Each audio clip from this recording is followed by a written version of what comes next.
Welcome to the Duke and Dutch Show.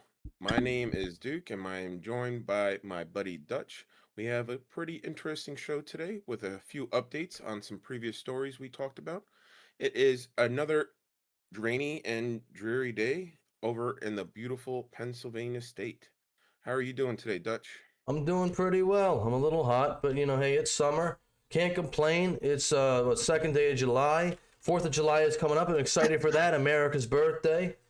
Gonna do some grilling, get some hot dogs and hamburgers, celebrate.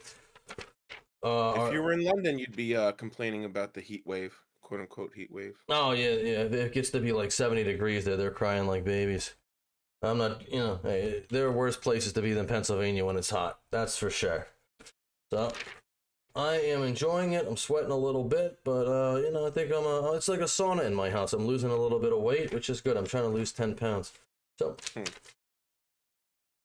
we got a few topics to get into, some old topics, some new topics. The first one, obviously, is the grand opening of Alligator Alcatraz, which was a big, momentous occasion yesterday. A lot of influences went down there. Donald Trump, Kirsty Noem, Ron DeSantis met them there and stuff like that. There's a lot of people crying, calling it Alligator Auschwitz.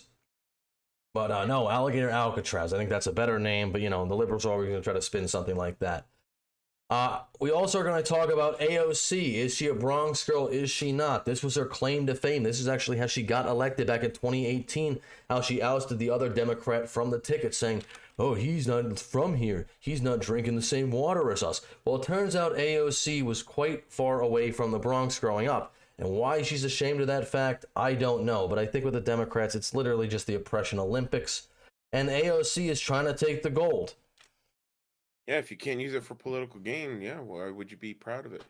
We also have an update on the tragic shooting of those Idaho firefighters who were led into an ambush. And apparently this young man, I want to say, Wess Roley, is apparently the perpetrator. And we're going to get into that a little more later. And also the identity of some of the people who were killed very tragically by this horrible incident, just absolutely heinous. And then some good news. The University of Pennsylvania, which has been in controversy for a couple years about allowing transgender swimmer Lia Thomas to compete against biological women and pretty much sweep all their categories, is now going to be stripped of all their medals and due to wanting to be in compliance with Title IX because they're afraid of losing their funding. They, because everything comes down to federal funding. They are now going to strip Lia Thomas of their awards, and now they're apologizing to the girls who had to compete and change with Lia Thomas, but it might already be too late because there is a lawsuit coming down the pipeline from some of these girls already who feel like the university gaslit them and it was very unfair for them to have to compete and change in this. And when they apparently, allegedly, what is being alleged, when they voiced their concerns about it, they kind of got gaslit and told they were the problem, even though they're just said, hey, I'm uncomfortable in this locker room. So, Penn State alumni, can't wait to talk about it. Yeah. Penn State's always getting into some crap. It was the Jerry Sandusky thing. I mean that's going back maybe 20 years, but yeah, Penn State doesn't have a great track record. Not that much. It's maybe 10 years. Honestly, it hasn't really been that long. Yeah, no, Oh. I graduated 18 years ago, and it definitely didn't happen while I was there. Oh, okay. So, yeah, maybe I don't know. I don't know the exact dates on it, but yeah. 15 maybe, something like that, between 15 and 10 years. But yeah, it's definitely had its issues for a university, political or public issues. But the first thing we're going to talk about here is Alligator Alcatraz. I want to hear from what Press Secretary Carolyn Leavitt has to say about it, and then we're going to hear from DeSantis, Trump, some influencers, some whiny people. There's a bunch of mix of emotions, really. And it really there shouldn't be, because it's like I said, this is all aesthetics. I mean, I did make a lot of jokes about how this will help out a lot of alligators. Their families are now going to, it's a secure job for them. There's not much in the Everglades. Obviously, there's not that many alligators who really, drive cars. It's a very rare sight to see. So they can't really leave, around where they live. So this is going to really stimulate the Everglades economy. It'll probably get them, maybe you'll see them more. They can take vacations and stuff like that. I don't know, because now they'll be earning an income. But yeah, there's a lot of people whining and crying about this and carrying on. Really, for what I see, it's just basically aesthetics. ICE detention centers get erected all the time. But Yeah, the people that are complaining, they complain about everything that comes up. They will always complain, just like on Twitter, on X. There's always certain profiles that will always post negative comments about everything that pops up politically in terms of Republican news, and same Yep. thing I'd say for they, Democratic you news, know, but definitely not in the same stance. For some reason, there is quite a lot of hate when it comes to Republican news, specifically Donald Trump news. there's a TDS they call it. Hmm. All right, let's hear what Miss Carolyn Levitt has to say. Scheduling note, tomorrow, President Trump will travel to the great state of Florida to attend the opening of a new illegal alien detention center located at Dade Collier Training and Transition Airport alongside Secretary Kristi Noem, Governor Ron DeSantis, Congressman Byron Donalds, and other state and local leaders. We hope to see many of you there. The facility is in the heart of the Everglades and will be informally known as Alligator Alcatraz. There is only one road leading in, and the only way out is a one-way flight. It is isolated and surrounded by dangerous wildlife and unforgiving terrain.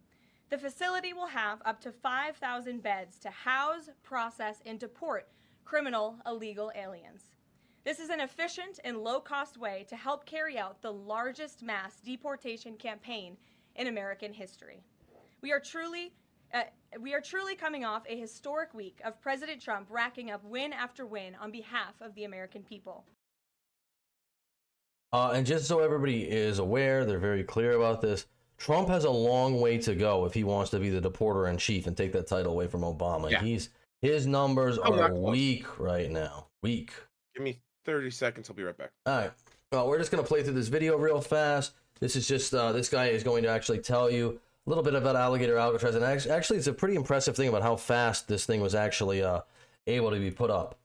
Florida put this together in like a week's time or something like that. It's very, very impressive. Gutierrez inside Alligator Alcatraz. The Trump administration and the state of Florida had all of this built in just 8 days. It'll soon house up to 3,000 right? undocumented immigrants here temporarily. Which is not that many. The director tells me the goal is to have detainees here for no more than 2 weeks. Wow. We want to ensure that we remove people back in a safe and humane manner, and we'd much rather do it quickly. Not only for the people detained, like I said, but just for cost savings for the American government. The administration says this is going to cost about $450 million a year, but they say that it will be reimbursed, at least in part, by a FEMA program that was previously used to house migrants in different parts of the country, including in New York City. Now, the Trump administration has ramped up its mass deportation plan. And some opponents of the Trump administration have said that not enough of those being arrested by ICE actually have criminal records. False. Every one of them that is here everybody who illegally comes is a in, criminal. I like this is a stupid hill to die on, and I'm sick of talking about this point over and over again. If you came in the country, if you entered illegally, you have committed a crime. Just the same way, if I go to France and I enter illegally, or let's say I got a passport, I'm just going for vacation, I decide never to leave, they'll find me and they'll deport me. I would be considered a criminal. Yeah, you would be considered a criminal. Absolutely. And I guarantee you they would bar you from ever coming back if you overstay your visa. I guarantee they'd kick you out of their country and they say you are never allowed back. Yeah. It is a privilege to visit another country that you are not a citizen of. Yep. According to a review of ICE data by NBC News, only about half of those in ICE custody have either been charged with or convicted of a crime previously. And this is something Tom Hallman has brought up too. Tom Hallman, he has said over and over again, we are going after the violent criminals. However, if you happen to be in the vicinity of one of these violent criminals when we raid a house or something like that, and you're there and you're illegal, you're going to get taken too. So, maybe associate You're not the main target, but you're not the main target, but you're not going to be ignored. So maybe associate with better people. I don't know. ICE director, though, says the priority is still to arrest the worst of the worst. We are still going after the worst of the worst, but like any law enforcement agency, there you go. Encounter someone on the outside, or through the course of another law enforcement investigation, we do come across people that are just here illegally, we will no longer turn a blind eye to that. Good. Shouldn't. Sometimes we talk a little too fast. They said it themselves. Yeah, they did. Exactly. Benny Johnson here. Shout out to Benny. We are going to be watching one of his videos in the next segment about AOC. He actually Benny does really good journalism. I mean, normally he's just kind of in his office space or wherever he is, and he's just giving you the news. But I really like when he goes out and he does his is kind of like his documentary style stuff. Like I like the one he did on Trump when they go to Mar-a-Lago. That one's really good. And the one he did on AOC is really good. So that's going to be coming up. But a lot of people are very pissed off at Benny right now because they feel like this is very insensitive that he has Alligator Alcatraz merch. But I think it looks pretty cool. I was just in Florida too. I'm kind of pissed off. This didn't come out when I was down there because I definitely would have picked up a hat. Everyone to know that there's official Alligator Alcatraz merch. There it is, provided to us by the state of Florida. Incredible. And yeah, would you rock this drip? Yep, I would. Look at that. I think it looks pretty good. And this has pissed a lot of people off too. Because they're like, why should a prison have merch? It's like, well, it's funny. Like this is literally just done to rile people up. That's what it's done for. Absolutely, but it also stands for the root cause of the issue is immigration, and some people are on one side, some people are on the other. You can have your own opinions, but the laws of the land are the laws of the land. There are laws of immigration, and Alligator Alcatraz is one of the final steps of enforcing immigration. It's a detention housing and deporting them. It's a detention center. It's like it's not the first of its kind. They have tons of detention centers. It's a unique one of its kind, but it's not the first. Yeah, because Florida understands branding, that's for sure. So Dom Lucre, also an influencer, is also down there right now. And he says, I've been spending my day at Alligator Alcatraz. There have been protesters that were sent from radical liberal organizers. Proud Boy leader Enrique Tarrio was getting bombarded by protesters. But yeah, a lot of influencers showed up for this, apparently. I like this guy too, actually. I don't follow him as close as Ben. Honestly, I'll be very clear. You don't have to necessarily agree with, again, the root cause or whether you're on one side or the other of immigration. Journalism, you're supposed to be unbiased. You're supposed to report on the news. As a journalist, quote unquote, influencer, whatever, you should go down there and at least see it with your own eyes instead of just taking somebody else's word for it. I think if you're going to consider yourself a journalist or a valid content creator, you should be unbiased and go down there and check it out for yourself and form your own opinion. Only I knew about it. Like I said, I wasn't really close to the Everglades, but it's like I wasn't too far away. It was probably like 2-3 hours by drive. Yeah, had I known, I would have went down there. But unfortunately, timing did not line up. But yeah, it's gonna be cool to see. You know, it's like I said, it's just aesthetically a political stunt. But yeah, let's see what these protesters are upset about. We're down at Alligator Alley right here, right outside of the China entrance. We got a lot of people that's protesting. President Trump is getting ready to take off. Hopefully we get some footage of the Gators later on. Things have been escalating. I'm sure you can find the Gators. So they're pushing everyone down to the single file line down to the right. You got press and all the media down to the right. And everyone, just like I said before, waiting for President Trump to take off and trying to de-escalate the situation.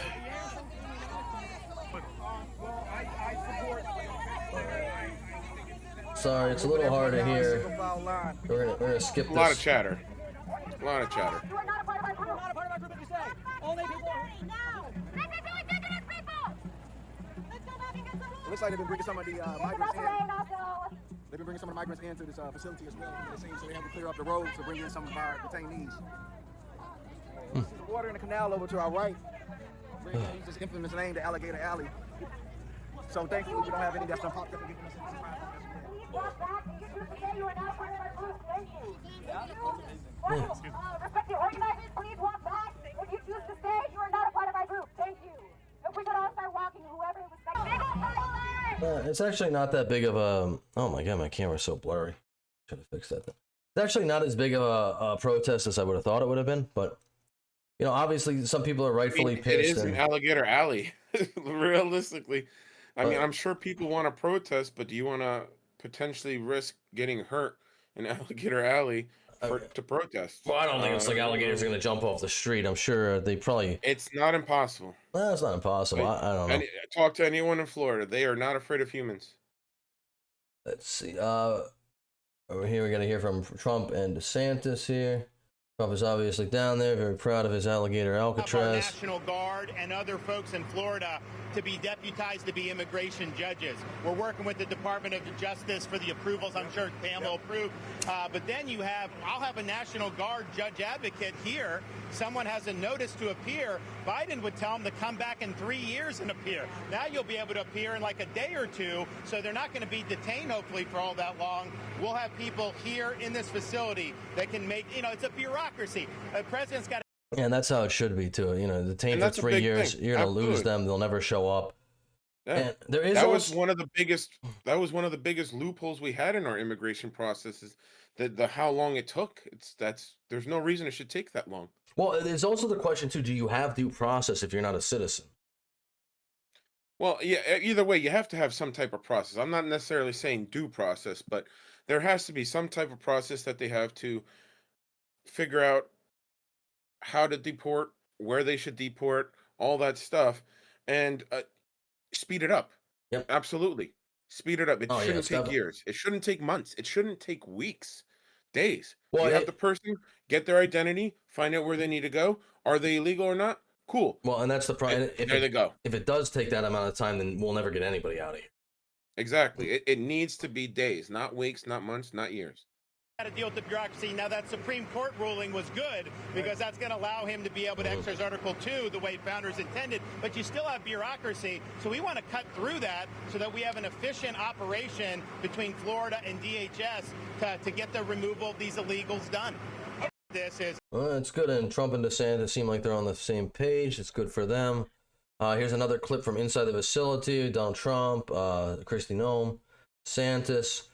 This is just kind of a little funny clip. Our viewers at home should note that this is air-conditioned facility, so if any of the news claims are keeping them out. Yeah, so everyone was saying, "Oh, it's inhumane. Look at what they're doing to these people." It's Yeah, just the aesthetics of it's in the Everglades. That's literally it. And they're just employing alligators who are naturally born alligators. They were naturally born here. Why can they not get jobs? I don't understand. You know what it is? It's racism. If they were crocodiles, would we be having this discussion? I don't know. It's speciesism. Yeah, I think, yeah. Maybe it's speciesism. I don't know. Yeah, I haven't heard anybody complain to crocodiles getting a job, but all of a sudden the alligators want to get jobs. Are they lesser reptiles? Is that what it is? What is it? I don't know. But I am an equal opportunity employer for all animals. You want a service alligator? You should get a service alligator. You want a service ostrich? Get a service ostrich. Why do dogs get all the work? Seems unfair. Out in the hot, humid South Florida, that is wrong. It's probably 62 degrees here, to be honest. Or 70. Hey, Biden wanted me in here, okay? He wanted me. It didn't work out that way, but he wanted me in here, that son of a bitch. Yeah, so they're having a little fun, doing a little trolling here. And for anybody who was saying, and I'm glad I played that clip before this one, who's saying, "Oh, the facilities, it's inhumane, blah, blah, blah, blah." It's hot in Florida, but they have air conditioning, which is nice because I've been in houses in Florida without air conditioning. Actually, we did the podcast a couple of weeks ago, or the show a couple of weeks ago. I was in a room without air conditioning, so, geez, I get it gets hot down there. It's not unbearable, but it's humid for sure. But yeah, we're gonna hear from Tom Hallman here, and he's going to explain how this is, just kind of another facility. It's just being pumped up for the aesthetics, and also, it has a lot to do with DeSantis putting it together so fast. But We're living in a tent in Iraq, oftentimes with no AC in the middle of summer. Nobody complained about that being inhumane for me when I was serving the country, but it's bad for illegals? True. No, it's just ridiculous. All he says the highest detention standards in the industry. I'll put our detention standards against any state prison, any federal correctional facility. We got high detention standards at high cost. And look, like the president says, we're talking about people who are in the country legally that are public safety threats. Now, how much luxury do you want them to have? And this facility is going to give exactly what the left's been screaming about: due process, due process, due process. Guess where due process happens? At this facility, because there's going to be immigration judges there to hear their case and take their pleas. And this is going to be their last stop. When they leave here, they'll be on a deportation plane to their homeland. I think that he's 100% right, and it's like he's right for these left-wing extremists who are like, you can't. What do you want? You want them to get due process, and now I even said that I don't know if even illegal immigrants should get due process, because due process is something that's afforded to the citizens of this country. But they're saying they're actually going to go to the extra step. But we don't like the whole fact that people who are here illegally are going to be put into this facility. Well, what should we do with them then? If we just let them go and give them a court date, one, that's going to take forever, and two, they won't show up to the court date. So, we already know what they want them to do. We want to set them up in a nice, cushy hotel with a food stamp card in New York City Yeah. pay for their hotel rooms. Like I saw the numbers earlier that they were showing. This detention center is going to cost 450 million. Do you understand that's whatever percentage, that is half a percent or half 50% of what it cost for us to house them in hotels and give them food stamp cards in whatever city they wanted to go to. Mm-hmm. Like we used to pay billions Well, they get free flights too. to house these illegal immigrants. Yes, they used to get food so that they could go grocery shopping, food cards so they free could go grocery medical, free shopping. flights. I mean, free hotels. The amount of money that we were shelling out and for an inefficient program at that. Oh, that's because I think the Democrats are trying to import a voter base. I mean, that's what I believe anyway. And I think a lot of people believe that. So, Trump tours Alligator Alcatraz a day before its first arrivals are expected. President Trump visited Florida on Tuesday to tour what's been dubbed Alligator Alcatraz, a controversial migrant detention center in the Everglades that officials say is poised to start filling its beds in a matter of hours. I don't know why it's controversial. The only thing I can think is the aesthetics of it. The only reason they're calling it controversial is because people are saying negative things about it. It's not actually controversial. It's just publicly controversial. It's doing exactly what it's supposed to. It's serving as a perfect detention center that has natural defenses. Jeez, I apologize. My camera is really blurry right now. I don't know. I'm not gonna try to fix it. I can't see your camera. So yeah, I know. Oh, I can see it. Your stream is fine. Yeah. The president was joined by Homeland Security Secretary Kristi Noem, Florida Governor Ron DeSantis, and other state emergency management officials as he toured the makeshift facility, which the state put together within days of receiving federal approval last week. I thought this was so professional, so well done, Trump said after touring the center, which features rows of fenced-in bunk beds and a razor wire perimeter. It's really government working together. The facility is situated within the Dade Collier Training and Transition Airport, an isolated 39-square-mile airstrip located within the wetlands of the Big Cypress National Preserve next to Everglades National Park. The site's nickname, coined by Florida Attorney General James Uthemeier, references its proximity to the predators of the marshy Everglades, from pythons to alligators and mosquitoes. What'll happen is you'll bring people in there. They ain't going anywhere once they're there, unless you want them to go somewhere, because good luck getting to civilization, Sanders said at an unrelated news conference on Monday. So the security's amazing, natural and otherwise, which is a moot point anyway. It's not like anyone's the facility's secure. It's not like anyone's going to be escaping from the facility. That's what's got everybody all riled up. It's around alligators. The alligators aren't going to get in the facility. I mean, I guess it's a natural deterrent from wanting to escape, but I don't see that happening, personally. The first arrivals are expected this week. Speaking to reporters before departing for Florida, Trump described the facility as an East Coast version of the infamous island prison off the San Francisco coast. When asked if the idea was for detainees to get eaten by alligators if they try to escape, Trump replied, "I guess that's the concept. Snakes are fast, but alligators, we're going to teach them how to run away from an alligator. Don't run in a straight line, run like this," he said, waving his hands in a zigzag. "You know what? Your chances go up about 1%. The airstrip's roughly 11,000-foot runway has largely been used for training purposes, but officials say it will soon accommodate deportation flights. DeSantis has repeatedly said the state will deputize National Guard judge advocates to serve as immigration judges in order to expedite the removal of migrants, both from the facility and the country. So you'll be able to bring people in, they'll be processed, they have an order of removal, then they can be queued and the federal government can fly right on the runway. Right there, you literally drive them 2,000 feet, put them on a plane, and they're gone," DeSantis said. I'm not going to read the rest of this, and obviously, it's definitely set up to be quite efficient. Yeah. Especially for what we've been trying to get done. I'm trying to, give me a second, I'm trying to reset my stupid camera. If anything, plug it in, plug it out, see if that helps. It's just, now it's fine. If I go in and out of frame, it gets better sometimes. All right. Specifically, though, this is a lot of our concerns with previous detention centers and just overall efficiency of the actual process of deportation is solved so much by the way that this is set up and all right, well, we're going to read through this just really quick here. The project has many critics. Just as the facility setup was swift, so too was backlash to it. In recent days, hundreds of people representing a broad coalition of concerned Floridians, from conservationists to indigenous communities, have lined the nearby highway to protest the site's development. Such tactics have worked in the past. The Dade Collier facility was envisioned as the largest airport in the world before protests. An environmental review convinced the government to stop work on the site in 1970. Oh, that's interesting.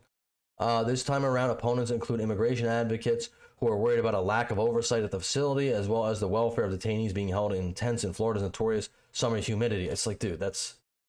Oh, man, it's like, yeah, you got to be in Florida in the AC in the summer. That's terrible. And what forecasters predict will be another above-average hurricane season? Well, that could be a concern. But, that's a concern for everybody who lives in Florida. Really, I was about to say, what's the difference between the citizens that live there on day to day and the people that are in the detention? There's going to be concern for everyone that in those areas, but they still live there. It's Yeah, and they choose to live there. In Florida, Florida's beautiful. Florida is so nice that they have what's called snowbirds down there, which is people who live up north and they can afford a second home. And what they do is they obviously for the winter they go down to Florida, and then when it gets warmer back up north, they fly back north. There's like a whole migration. It's like not just birds that migrate south; it's people who migrate south to go to Florida.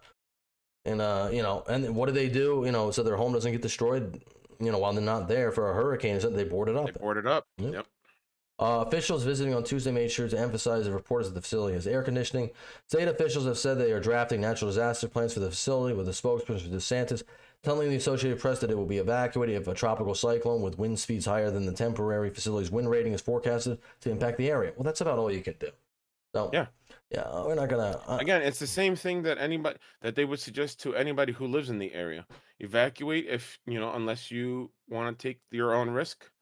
But they always suggest evacuations. Most of the citizens that live in those areas don't evacuate. They just tough it out. Yeah. They party. They literally, it's a thing. Like they Mm-hmm. they consider hurricanes a chance for them to party and get drunk. Yeah, a lot of them do, or some of them do, I'm sure. But yeah, if you got to evacuate, you got to Decent evacuate. amount. They're not going to leave these people stranded here, and it sounds like they're not even going to be there that long. It sounds like they're going to be there for a week or two, and they're going to be moved. So it's not. They expect a typical illegal immigrant to be there for less than 2 weeks. It's a means to an end, and like I said, every other country in the world has these centers. They would deport you if you overstay your visa, if you overstay your green card, or it expires, or something like that, or you just enter the country illegally. Every other country has things in place. I could not go to any other country and overstay and just be like, oh, why am I not allowed here? They'd kick me out and they'd ban me Look from at the Ireland country. right now. Look at France right now. They're going through quite a hell of a time right now because of certain immigration issues, and they've basically shut down immigration. They're not allowing anyone through right now so that they can fix their problems. Yeah. Well, and that's what we're doing right now too.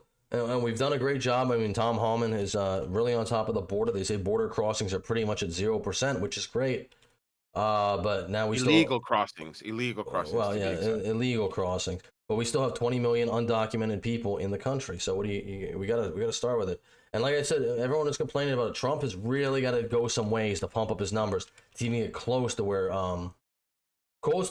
be the deporter in chief that Obama was. But nobody ever complained about that. He is still not in line. Yeah, he is still not in line to take over not Donald Trump, Obama as deporter in chief. I don't think so. It's a tall order to try and deport more illegal immigrants. I don't remember anyone complaining about Obama doing it, but maybe I just wasn't paying attention. I don't know. Anyway, we're gonna leave that segment there, and we're gonna segue into of course, AOC is down there. She's of course very stunned again, crying, doing her theater girl act and whatnot, which is a good Before we get any further, please make sure to like and share. Oh yeah, let us know what you think of going on. Or would you feel comfortable with alligators patrolling the outside of the detention center? Do you think that is efficient enough to deter any escapees from thinking of escaping? It's I'm sure it might be in the back of somebody's mind, but that's not that. How do you feel about the certain process that they're setting up down there? I personally think it's a very efficient way of getting done what we need to get done. Yeah, I think so as well. I think we're going to see more of these detention centers pop up all over the country, and we need more detention centers, obviously. But the only thing is, there's not enough alligators. We're going to have to figure out some other type of animal, maybe Maybe get some possums. We'll get armadillos for Raccoons, Arizona or something. yeah. Armadillo, Alcatraz.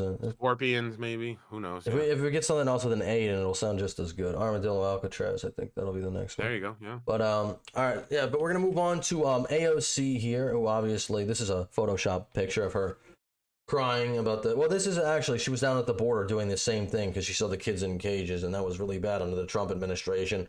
Then she didn't really cry about it under the Biden administration. I'm not really sure why. She didn't cry about it when Obama was in office, but I guess she wasn't in office yet.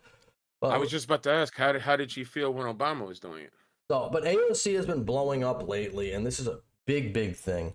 AOC has been spitting out, and this is how she got elected. I'm a Bronx girl. I'm from the Bronx. I lived in the hood.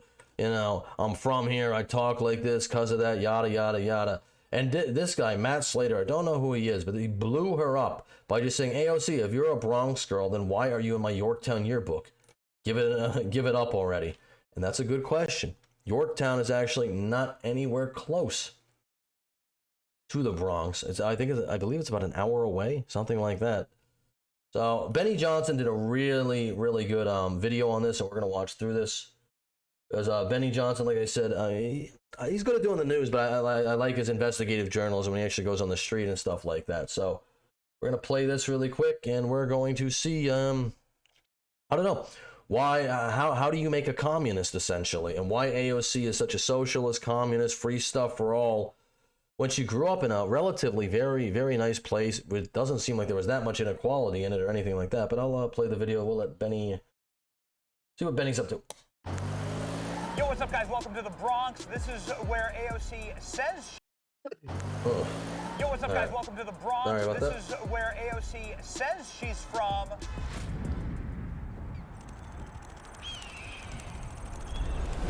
And this is where AOC is actually from.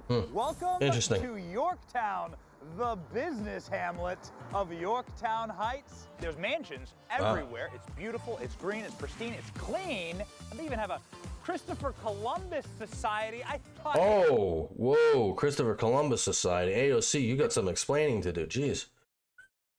It's clear, it's understandable why she, mixed up Bronx and Yorktown. They look very similar. That is, I mean, I don't know. Maybe she's hiding because of that. That's very insensitive to indigenous people. This Christopher Columbus Society. AOC got all those statues ripped down. Some structural racism right here in AOC's hometown. Today we're going to investigate the biggest lie in all of politics, the fraud of AOC. Let's go.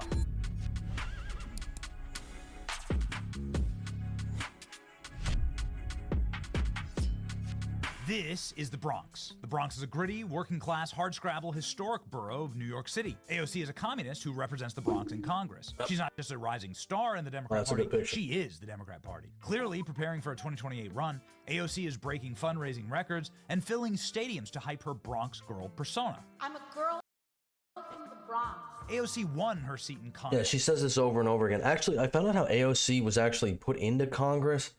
I guess there was a casting call or something like that, and out of thousands of people, she was chosen. But then, there was an actual casting call by somebody to put somebody into this seat, and she was the person they picked. Which I can see why. I mean, she's charismatic, she's likable, she's, somewhat pretty. I can see it. But she's a full-on socialist communist too, so that's not great. Yeah, that's kind of outweighs everything else. We're going to listen to Benny here. Seems like not from the Bronx. 2018 by attacking her establishment Democrat Yeah, this is interesting as right not here. being sufficiently from the Bronx. That a Democrat who takes corporate money, doesn't live here, doesn't send his kids to our schools, doesn't drink our water, cannot possibly represent us. AOC. Oh, that's interesting, isn't it? Oh, the irony. He reflexively repeats. I think all these that she's politicians are from really just the theater Bronx, kids. That's what I really do believe. I speak like a Oh, girl a from politician the that Bronx. lied. again. I grew Who'd up ever first thought? generation in the Bronx. And again. Girls This is just such a silly thing to lie about, though. You're going to lie about where you're from. It's the Oppression Olympics. They all do this. from the Bronx are welcome everywhere. So often that it's almost a pathology. In fact, AOC just pulled the Bronx girl card again this week, responding to President Trump, saying she would eat a Queens boy like Donald Trump for breakfast. I don't think he knows how to deal with a girl from the Bronx. Something's very wrong here. What functional adult repeats where they're from this often? Someone who's lying. And Yeah. here's the dirty little secret. AOC is not actually from the Bronx. Since Oh my God, I'm shocked. Shocked. Well, not that shocked. AOC was an infant. Her family has lived in a beautiful little hamlet called Yorktown Heights. Looks This like a little nice town is town. the opposite of AOC's gritty, downtrodden, working-class persona. It's clean and beautiful and safe. Wow. The neighborhood that AOC grew up in is well off, leafy, and manicured. AOC went to elementary, middle, and high school here. She graduated from Yorktown High, where she went by the name Sandy Cortez. And then she graduated Boston University with an economics degree. Since AOC is... She is, and yet she portrays herself as one of the most downtrodden people there ever was. When obviously, I mean, I'm not gonna say she was rich, obviously, but like, it doesn't seem like you really wanted for anything. You didn't. It she doesn't did not seem. have the Bronx working. Yeah, She did not have the Bronx level of income. Is about to run for president. Oh yeah, I think the income disparity between Yorktown Heights and the Bronx. I don't know if Benny's gonna bring it up, but it's about $100,000. So, the median income, excuse me, is about $150,000 for Yorktown Heights. So I wouldn't call that rich, but I would say you're well to do. With the Bronx, I think it's under 50,000. So and that's I highly struggling. doubt her family was ever on food stamps or Section 8. Put it. No, that way. I think her father was an architectural engineer. So she never mentions that though. She mentions how her mother cleaned houses, but architectural engineer. I'm like, I think if you're an architectural engineer, you're probably doing all right. I don't know what the salary is, but you're probably okay. President, we thought. I wish I should have stopped. That's when she was fake getting her. She wasn't in handcuffs there. She was pretending though. Thought it would be Look at these important to manicured investigate lawns. The town that gave America Fascism. its most famous communist. This is not the Bronx. As you can see here, this is the leafy, beautiful Parkway suburbs. Is that a golf course? Oh, it's gorgeous. Whoa. Pleasant and wonderful drive-by. Well, let's go Is that back. a golf course? Oh, it's gorgeous. Yeah. Wow. Looks like the Bronx to me. I don't know if I could live in this town, in all honesty. Like, I think this is a little, like, I mean, I don't live in an upscale place, but this is like upscale even for me. I mean, look at this place. Look at this. Look at this. There's I don't know if you can see it. Oh no, I'd have to move my thing real quick. No, I'm not gonna do that. But there's a little wraparound thing right there. Gorgeous. Could be the golf course he was just talking about, but either driveway. way, it's I feel like I'm on my the way fact to that they have a golf Pleasantville. course in that Very much area looking forward to finding out says how much money they have in that I don't area. have a golf course in my town. After a 90-minute They don't drive put golf from courses New in York towns that City, don't have we income or finally that don't got have to money. Yorktown. After a 90-minute drive 90-minute from drive. New York City, we finally got to Yorktown Heights. Check out this beautiful entry to the city. So I wouldn't say, again, 90-minute drive. I would not be like, oh, I lived in the Bronx or I lived between the Bronx and Yorktown. It's like, no, you lived in this town 90 minutes away. It was a 90-minute drive from my house in New Jersey to the Bronx. Yeah. Does that mean I'm from the Bronx? Yes, It was a 90-minute drive for me. Well, I don't know. Are you going to run for office? Because if you're going to run for office, then if I would I say, do, you're I'm from the definitely Bronx. from the Bronx. Then. Yeah, I'm I would say definitely you're from from the the Bronx. Trees lining the road, some mansions, some beautiful Nice houses. manicured lawns, American flags. This looks like an awesome place to be from. You get out of the car and you find something like this. Welcome to the capitalist horrors of AOC's Yorktown Heights Patriot State Park. You can see here a Veterans Memorial Circle that's been beautifully tended and groomed. Oh my with a lot God, of the American horror. flags and a lot of honor for our great nation. Really, just a terrifying place to grow up here. I hear that there are miles of luscious trails going through the forest here. Boy, you can understand why you'd become a communist growing up. Yeah, in a place obviously. like this. It's too pristine. Exactly. Capitalist swine trying to sell me rhubarb at this beautiful Meadows Farm jeez. farmers market. I don't. Maybe it's I'm uncalled. I don't even know what rhubarb is. I have no idea what that is. I've heard of rhubarb, but I don't. Yeah, I've heard of it. Don't know No what it idea is. Definitely never had it. I've never been able to walk up and buy rhubarb from someplace, but from the name, it sounds fancy. That's all. I'll leave it there. Sounds fancy though. That, like, you can just smell it. They just want my money, my capitalist dollars. I'm not going to let them do it because I'm an angry Marxist, right? This is what blackpills someone like AOC, right? The fresh pies, the Fresh key lime pies. Yeah, that's just terrible. Fresh produce sounds like the Bronx signs. to me. They got flowers. Obviously, you can see this is probably a flower store or something like It's that. a little known fact. They make the best key lime pies in the Bronx. I don't even know what a key lime pie is. I don't know. I guess it's lime, something like that. But it's like a gelatin lime flavored pie. Oh, okay.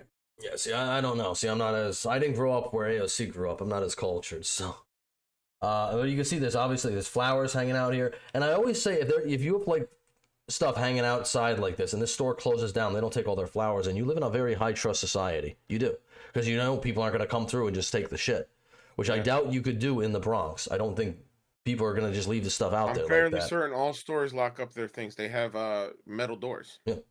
I'm pretty sure there's not a single. But metal obviously, door you can see clearly from here, they're not taking this stuff in every day. You know, they're leaving it out there. There's not a single metal door in that town. Yorktown Heights is obviously a high trust society. Fresh fruit and vegetables. You know, could you imagine growing up like this? No. Hell on earth. Have they ever tried to apologize to AOC? Look at that. They should. No trash, no graffiti. No, there's a school bus. Yellow school buses. Disgusting. Okay? Yeah. So safe, so clean. AOC grew up here. Now you can understand. Okay, you can understand where the. Look, even the cars back here, if you see them, all the cars that are driving, there are no beater cars here. They all look like they're nice vehicles. It's sickening, really. How could you grow up in a place like this? Radicalization comes from. It's too nice. That beautiful, that flagpole right there just makes your blood boil. Let's see what new horrors await us around the corner. This is where AOC got the idea for the Green New Deal. That's what we'd all be driving in if AOC got her way. You understand? She grew up with the horse and buggy. It's all coming together now. Get it? You gotta think like her. So depressing. With my made from scratch cinnamon rolls, my ice cream. Thank you. What a terrible life. I hate capitalism. So angry. Yeah, look at this nice the quaint little shop. They got little antique knickknacks and stuff like that.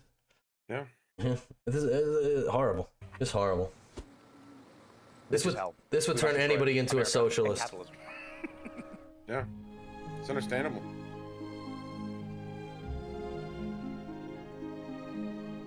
Oh, don't worry. There's a secret, adorable patio that we jeez. green oasis hamlet back here that we happened to miss while we were rage eating our ice cream. Look how beautiful this is. Yo, what's up, man? How you doing? We got subscribers in AOC's hometown. Look at this. It's not surprising, actually. They seem. I mean, look at all the flags around here. It seems like they're pretty patriotic in this place. Like, it seems like they actually love being American. Which is weird. I mean, hey, listen, I guess that's weird for like New York City, but outside of New York, I'm sure when you get out of the city, yeah, there are very nice places in New York. Revolutionary War battles that are fought here. You can see up here, freaking straight out of the Especially upstate New York. the axe, and the American flags are sponsored by veterans. Well, this is upstate New York again. Well, not upstate, but somewhere upstate. It's north of the city. It's an American hamlet. And it's worth noting that AOC didn't just live here as like a little kid or whatever. No, she grew up here. She was here before she could talk or walk. Wow. She was here as an infant. She moved here. And then went to high school here. She graduated and went to Boston University, a very prestigious university. Then she decided that she was going to sign up for Communist Central Casting. Makes you wonder. Yorktown Police? Nice. I don't know. It's nicer than my town, I gotta say. It's nicer than most towns. Yeah. that is you know what this reminds me of? I don't know if you've ever been there, Jim Thorpe. Oh yeah, I've been to Jim Thorpe. Yeah, Jim Thorpe's a nice town. This town, absolutely. Jim Thorpe's like a very old historic town, very colonial town. Yeah. Yeah. Yep. Yeah. This reminds me exactly of that. A very historic colonial town. You ever seen a Starbucks like this? This is beautiful. Amazing things have happened. Firefighter comes up to us and says, "I know AOC. I knew her from high school, and she was mean. She was like a bully. Of course she's from here. She was raised here. Everybody knew her. Everybody knows her. And he doesn't know what the hell happened to her. He said she was like hanging out in his house all the time. What happened? What happened? Who hurt you? AOC, who hurt you? Maybe he was her boyfriend. Welcome to the beautiful Yorktown stage, where AOC learned to be a theater kid. Came in handy later in life, having to sell you a life of oppression, right? They got Jekyll and Hyde coming up in September, based on AOC. Yeah, right. Nothing says true oppression like growing up next to a massive pickleball court. Okay.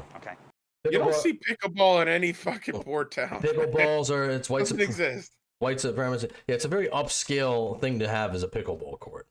Yeah, pickleball. Just even have a pickleball court, let alone a pickleball facility. Really found herself. Really got in touch with her roots. The Mexican tequila bar in this beautiful, clean, happy, safe town. After a very pleasant afternoon Wow. in Yorktown Heights, we Beautiful realized we must structures. do something. Time to head over to AOC's childhood home.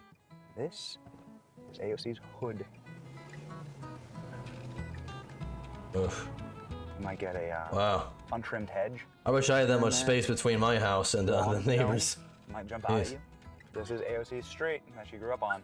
In fact, Yeah, AOC's that's a lot of oppression right appraised there. at close to $500,000 right now, and across the street. All right, so to be fair to AOC, if her house is valued right now at $500,000. I mean, these aren't gigantic homes or anything like this, but I wouldn't say I wouldn't think of oppression. Hey, a Trump sign. Look at that. Yard sign. Trump 2024. Really? Yeah, even the smallest house is probably at least a 3-bedroom, 2-bathroom house. Remember her all the way back 1,500 square feet. as a little girl. Which isn't, I mean, it's not huge. She didn't live in a mansion, so we're not trying to say that, but it's just, you know, from how she portrays herself, like, you know, she grew up on the streets of the Bronx. This is a world Yeah, there's away. a difference between living in the Bronx and living in that community than living in one of these houses and living in this community. It's a completely What an different incredible world. place to be from. And while we were filming our outro for this video, a man honked his horn and jumped out of his car wearing a MAGA hat. Oh. Guess what? He's a subscriber and he knows AOC. It's beautiful here. Yeah, it's absolutely beautiful here. And AOC obviously was a resident and went to the high school that I went to as well. So For a long time. She was here for for close to 20 years. yes, absolutely. Everyone knows that in this town. People around here like Trump? Absolutely, they do. A lot of people are quiet about it because they're afraid to lose friends. But I'm not afraid to lose friends for what's right. Absolutely. What's your message to President Trump? Oh, we love you. Just keep going. Finish the job. Go for the Federal Reserve, baby. Come on. Maybe Yeah, you can explain. seriously, This seems- Federal we've Reserve. been here for 2 hours. We've been Let's not walking around. start in It's that. beautiful. It's patriotic. There's like American flags on every street. You can see, my screen's a little. There's an American flag right behind Benny, right here. There's American flags all. I've never been to a town. that I've seen Almost so every many single Amer- scene has a. That Yeah, I've seen so many American flags. Yeah. How could you be almost every such a single dirty scene has an communist American growing up? flag. If it walks like a duck and it talks like a duck, maybe it's a duck. How's it possible? I don't know. I don't think it is. I think it's fake. I think the mainstream media paints a different story than what you. If you interview anyone who's on the street, I don't think those values are present at all. Yeah. There's not a lot of communists here. No, absolutely not. It's fake. Fake news. He's been saying it since 17, man. That's it. Identity politics is the foundation of left-wing coded ideology. Demanding that the world accept your identity is paramount. So why is AOC ashamed of her identity? Of where? Because obviously, and we've gone over this before, it's the oppression Olympics. The more It doesn't fit her downtrodden, agenda. the more downtrodden you are, and the more, the better your stories of how much I had to claw and fight my way out of poverty, the better you look. To these people who are, it's like, you know, they would view AOC if she said, I grew up in Yorktown Heights. That's not as good of a story as growing up in the Bronx. You grow up in the Bronx, people have this more gritty idea in their mind about it. That's exactly why she says that. There's a lot less voters in Yorktown than there is in the Bronx. Well, And if you say you're from Yorktown, you're going to get a lot less votes than if you say you're from the Bronx. Yep. So just lie. I mean, just that's what all politicians just lie about everything. A lot of politicians, they think nobody's ever going to go through. They're sadly mistaken, and they're finding out the hard way now, especially with where technology is. But back when these claims were made by a lot of these politicians, they never thought in their wildest dreams that somebody would actually fact check them. I don't think it's even going to matter, in all honesty, because I just don't think people are going to. They won't. They'll be like, why are you going into this? Why are you investigating this? And it's like, all right, so you're saying it doesn't matter. No, why would it matter? It's like, if it doesn't matter, why is AOC lying about it? That's the question. Yeah. If it doesn't matter, why are you lying about it? Because that's the whole point. Now they're going to go after people. Well, why are you investigating it? I don't know. Why did she lie about it? It must matter on some level if she's the one who's lying about it. Yeah. Everything in the world should be fact checked, especially politics. Yeah, politicians should always be held to higher standards, I believe. She came from. And we asked, what The does it truth mean matters. to be two working class women showing up to the mat? She never talks about Yorktown Heights, and I can't figure it out. Be true to yourself. Come out of the closet and embrace your white, leafy, suburban roots. Set an example for all these little kids living in safe, peaceful, low crime, clean communities like the one you come from. We see you. You matter. Your identity is respected. AOC. Yeah, see, that's a good point, too. How do all these kids feel that, that they weren't oppressed enough? They were not oppressed enough. So they can't ever be anything because they grew up in a middle-class, nice neighborhood? No, it's the oppression Olympics. See, you could literally save lives. Or at least. Oppression gets votes. But to Being do from that, a rich white AOC town would have doesn't. to admit that her entire political life, she's been fighting against herself. And that would be the toughest battle of all. All right, so Obviously, that's a great video by Benny Johnson here. He did an amazing job. I love when he does And this. normally I would be opposed to having a 10-minute video on our show, but every single minute of that was definitely needed Yeah, it's to good. really, It really exposes bring her and light whatnot. to, yeah, AOC and her hypocrisy. So here's AOC And her again. lies. Yorktown Heights, the suburbs. To me, it's not even hypocrisy. It's more like just blatant lies. Now, She just lies. Well, we're going to go back to this 60-minute interview here, and this is going to be the end of this segment. But AOC, and I wanted to give her a chance to respond. She says, wow, what a revelation. It's almost as if I told that story myself on national television 7 years ago. Oh, wait. And this is from 60 Minutes with Anderson Cooper. And let's see if we can spot any of the differences. Ocasio-Cortez was born in the Bronx. Her parents had met. She was born in the Bronx. That's true. But, you moved out of there when you were probably like a year old, so. In Puerto Rico. Her father owned a small architectural business. Her he was an architectural engineer. Mother cleaned houses to help make ends meet. He was an architectural engineer. I don't think, maybe she did clean houses. I'm sure she did. I don't think that's a lie. You're portraying this as if, like, Jesus, like, you're an architectural engineer. You're living in Yorktown Heights. If you're living in Yorktown Heights, you're not making ends meet. Yeah. By the time she was ready for preschool. And this is her house, which is it's not big. It's not lavish or anything like that. But I wouldn't call this oppression. That's not the Bronx. That's not the Her Bronx. parents had made a down payment on a small house in the Westchester suburbs. Probably is small, too, by the standard of Yorktown Heights, but... It was 30 miles and a world away from her extended family still living in the Bronx. What was it that brought your parents here? Schools. Yeah, my mom wanted to make sure that I had a solid chance and a solid education. Did you feel like you were living in two different worlds? Because you were spending a lot of time in the Bronx with your family and also here. Yeah, and just growing up. But the interesting thing about this, she's not a Yorktown Heights girl, she's a Bronx girl. Because it sounds better if you're a Bronx girl, I guess. Doesn't sound as nice. You get more votes. Yeah. You get That more way, votes and than with that. my cousin. Well, that's how she ran, too. She said, oh, he's not from here. You're not, technically, I guess you can say that because you were born there, but it's like... Listen, I was born in a Spanish town called Hackensack, New Jersey. I moved when I was 5 years old and went to school every single year from kindergarten all the way to high school in a town called Saddlebrook, New Jersey. You know where I'm from? Saddlebrook, New Jersey. Yeah. I'm not from Hackensack. Yeah, I would say really I'm from Saddlebrook, New Jersey. It's primarily where you're raised. And if she moved when she was like 8 or 10 or something, I'd be like, all right, well then you could say, yeah, I did grow up in the Bronx and I grew up here as well. But that's anytime I introduce myself and I tell them where I'm from Saddlebrook, New Jersey. I'm not from Hackensack, New Jersey. I have nothing against Hackensack, New Jersey. I'm not from Hackensack, it's just New where Jersey. you didn't grow up I'm there. not from Hackensack, New Jersey. Yeah. Age too, feeling like we all had kind of different opportunities depending on where we were physically located. She did well in school and with the help of scholarships, loans, and financial aid attended Boston University. But in her sophomore year, her father died of cancer. We were That's very sad. really working on the classic American dream. And overnight, it was all taken away. My mom was back to cleaning homes and driving school buses. Back to cleaning homes. So I guess she wasn't doing that while your father was alive because he probably made enough money as an architectural engineer. I thought she was helping make ends meet. I'm confused. Maybe she's gonna get. Let's let her. Maybe she'll get into it. I don't know. She moved back to the Bronx after graduating college and spent the next few years working as a community organizer and advocate for children's literacy.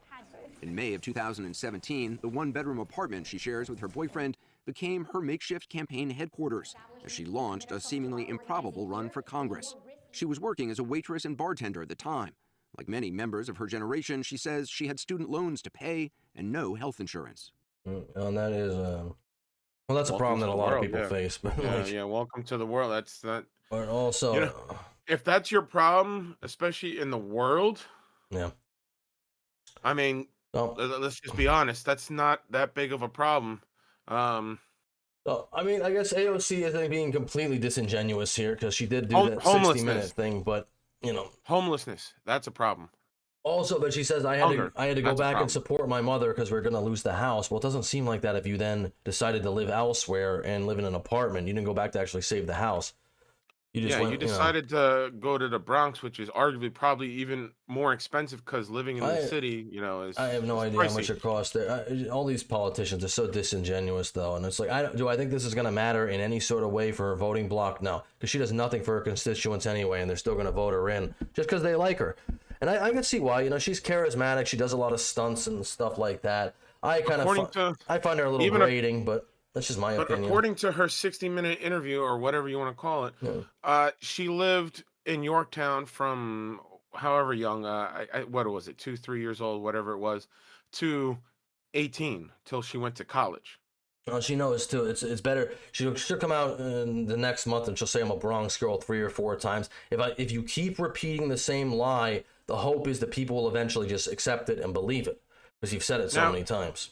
So She went back to the Bronx and lived there after college. So Maybe. arguably, what, 22, 23? She started living back in the Bronx and then has lived there and done whatever she's done. I've lived in Pennsylvania since I was 21 after graduating Penn State. Guess where I'm not from? Pennsylvania. I'm not from Temple, Pennsylvania. I'm not from Reading, Pennsylvania. I'm still from Saddlebrook, New Jersey, where I lived from 5 years old to 18 years old. That's where I'm from. Well, it's the Oppression Olympics, like I said, but we're going to move on from that. I mean, like I said, the 60-minute interview, she was a little more honest, but yeah. It's just funny that over and over you're going to beat people to death if you're from the Bronx. You're not from the Bronx. I mean, even to me, that's blatant hypocrisy then, because you even went on 60 Minutes and told them where you're from, but you're still labeling yourself as a Bronx girl. Like, you're not a Bronx girl. You're not. If you lived in Yorktown from 5, say it was 5, from 5 to 18, you're not a Bronx girl. I don't care if you went to go visit your family that lived in Bronx. That does not make you a Bronx girl. Nobody, I mean, who even knows if that's true? You can't believe anything these people say. This is the woman who pretends to be handcuffed when she gets escorted out of a place. But anyway, we're going to move on from AOC. We have a little bit of an update on the tragic shooting of the Idaho firefighters who were lured into an ambush. We now know the identity of the 2 victims. But first, let's make sure we like, share, and subscribe. And also let us know. Do you think she is being a hypocrite? Do you think she is just full of lies like most politicians? Yes. Republican or Democratic, yes, to be clear. Or do you think she is somehow justified in calling herself a Bronx girl? Your opinion matters. Let us know. I mean, I could say where I'm from, and it's like, but I moved out of there when I was like 4 years old, so I don't really. Then again, I'm only like 10 minutes away from the city where I was born, so. It's a little different. I'm not 90 minutes away. I mean, if we're even going to say that, like Hackensack from Saddlebrook, 10 minutes away. Yeah, well, that's what I mean. 15 minutes away. It's not... again, I've never once labeled myself as somebody from Hackensack, and it's not because I don't like Hackensack. I'm not from Hackensack. I lived there till I was 5. Yeah, well, that's how it should, If you I mean, yeah. All right, anyway. What were we saying? Oh, yeah, the firefighters. Yep, new topic. Yeah, let's go on here. Obviously, we have an update that we covered this on Monday. There wasn't a whole lot of information out at the time when we were talking about this, but it seemed that the events that happened on the Sunday, I believe it was the 29th, and these firefighters were lured into an ambush when they went to fight a fire on a mountain, and somebody started shooting at them. A lot of people were injured. 2 people were killed. These are the 2 brave men who, obviously answered the call. They went to do their job, and RIP heroes. I say they're heroes. We have John Morrison, 52, of Cora de Leon Fire Department Battalion Chief, and Frank Harwood, 42, of the Kootenai County Fire and Rescue Chief. Sorry if I butchered that. I'm gonna put them up here real quick. And definitely a moment of silence. Our hearts go out to these brave first responders, these brave firefighters who went. I mean, already we're putting their lives on the line just to answer the call of going to fight the fire. And Dutch, if we could, a quick 5 seconds moment of silence for them. No, you should.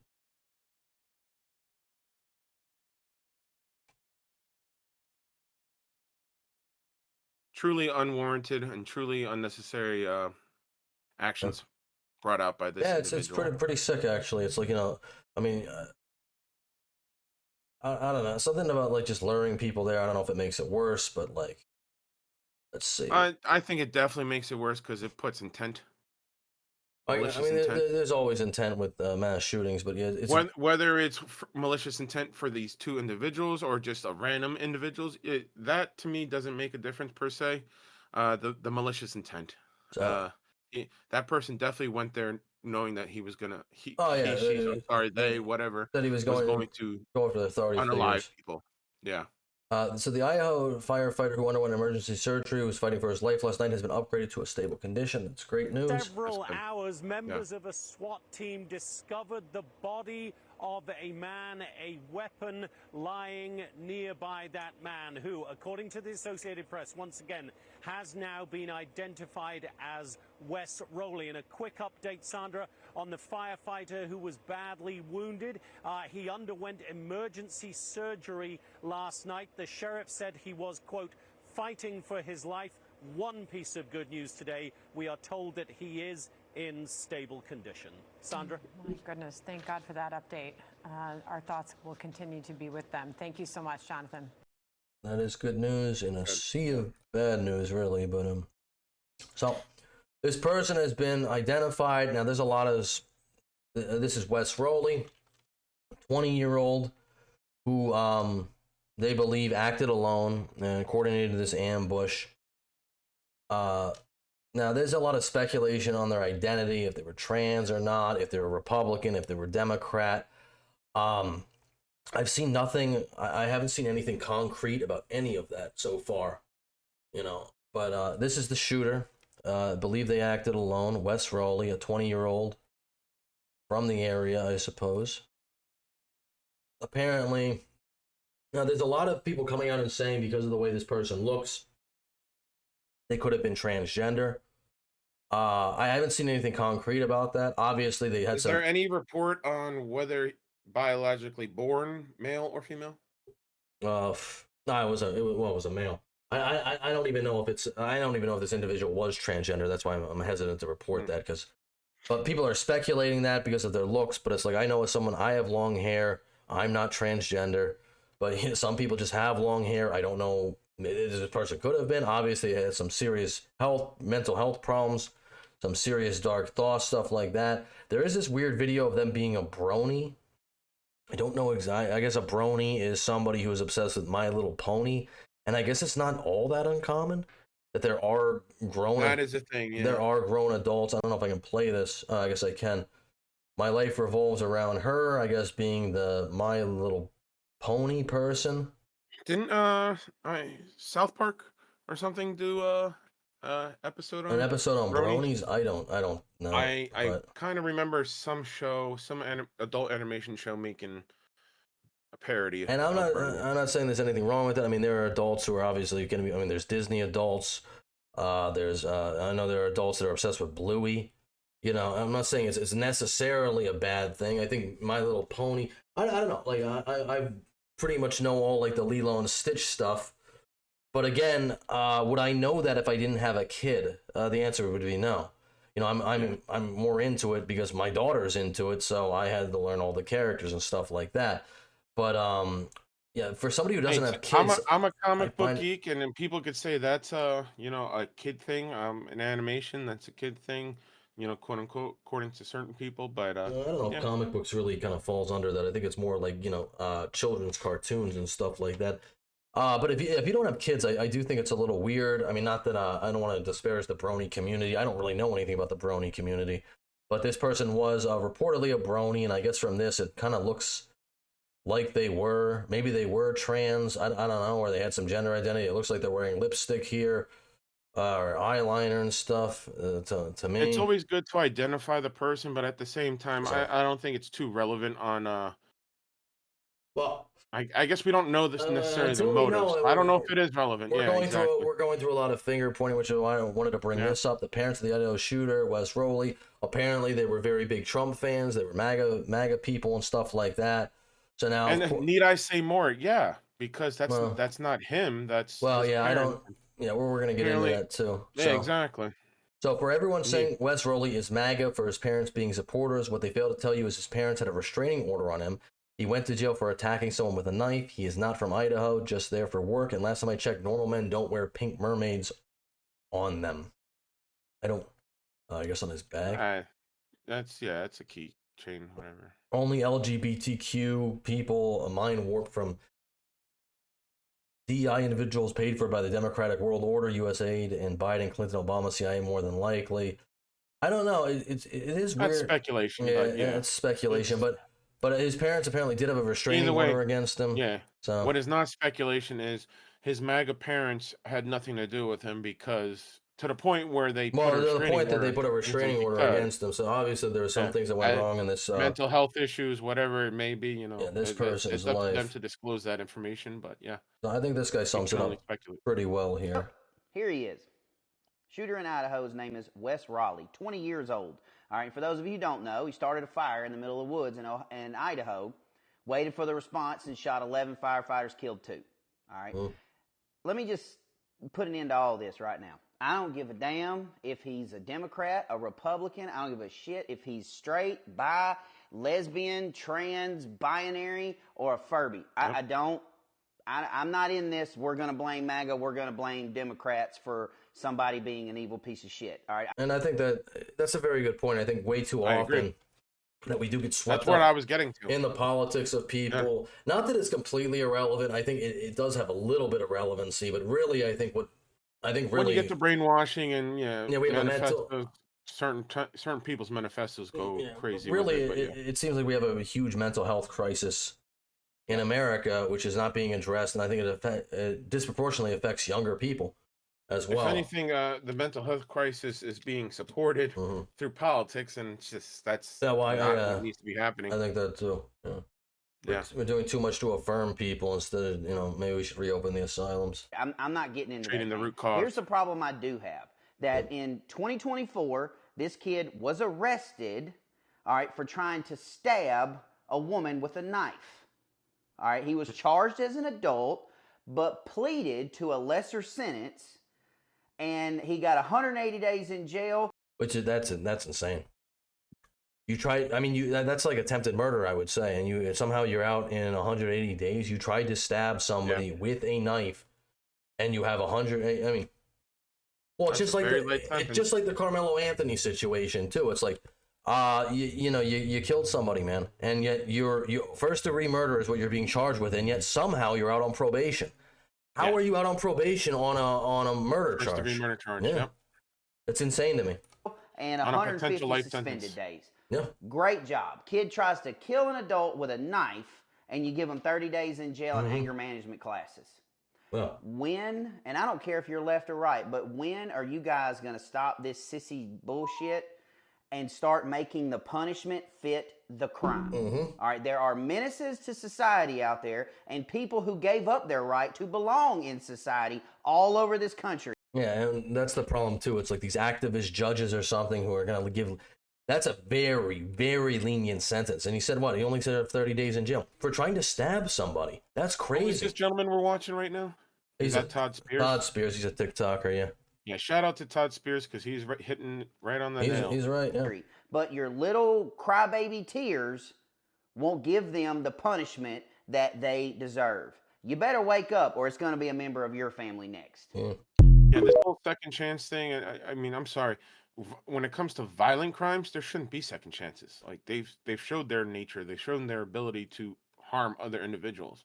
If somebody tried to stab somebody, they're out in 180 days. And I'm not saying this isn't shocking, because of course it's shocking that something would get to this level.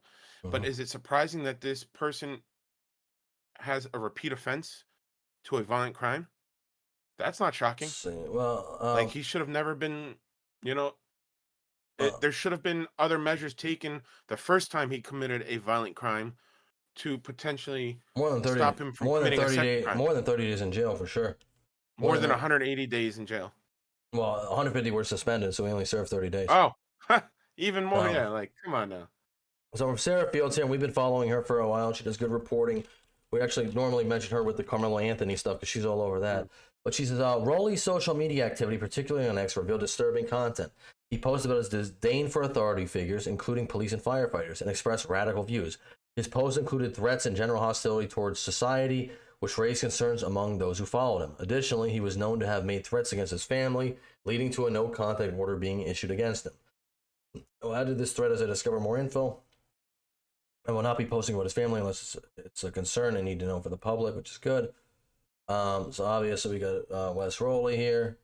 Where is he headed and for how long? This is part of motherhood is really hard on a mom. He is headed on to Idaho to work for his dad's tree work company.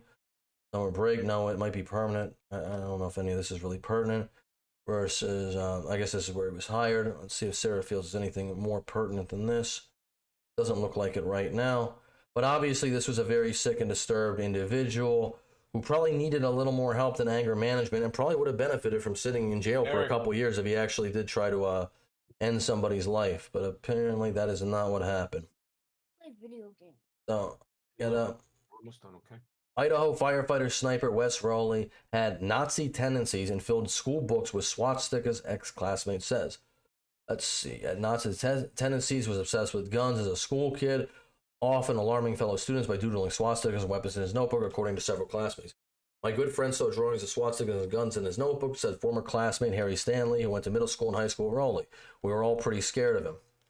Roley, 20, took his own life Sunday in the woods of Coeur d'Alene after murdering 2 firefighters he apparently lured there by setting a brush fire. A third firefighter was seriously wounded as Roley fired from the trees, prompting about 300 law enforcement officers to close in on the mountain in an hours-long standoff.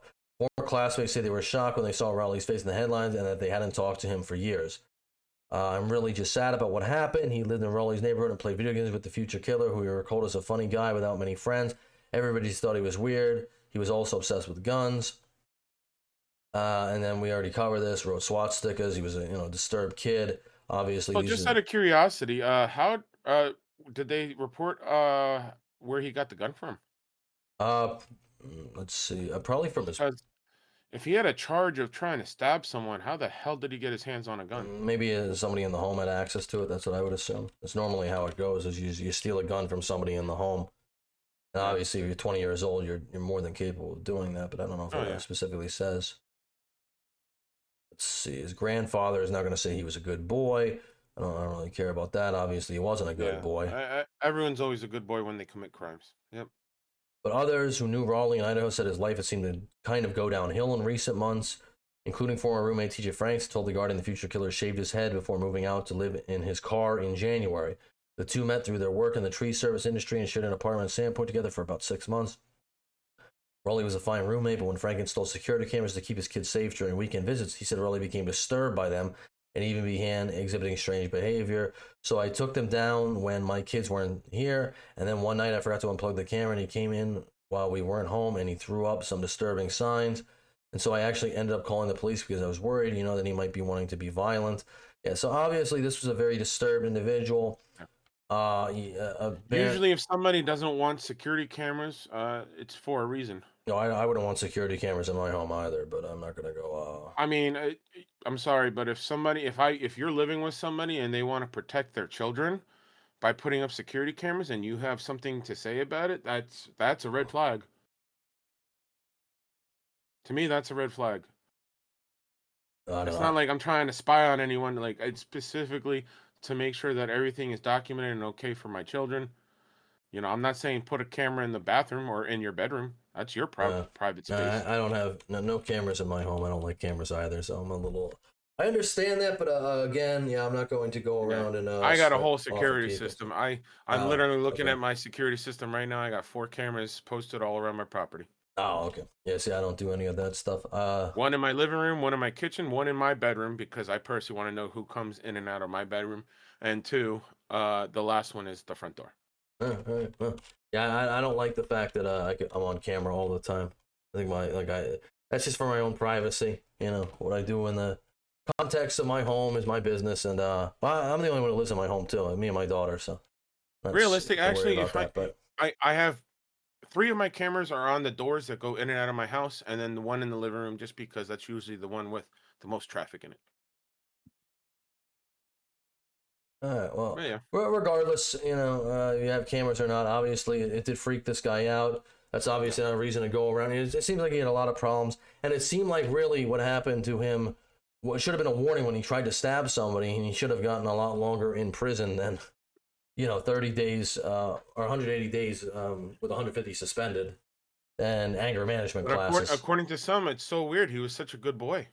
Well, there's always I didn't see it coming. every time this happens, there's always going to be people coming out of the woodwork saying he was a good boy.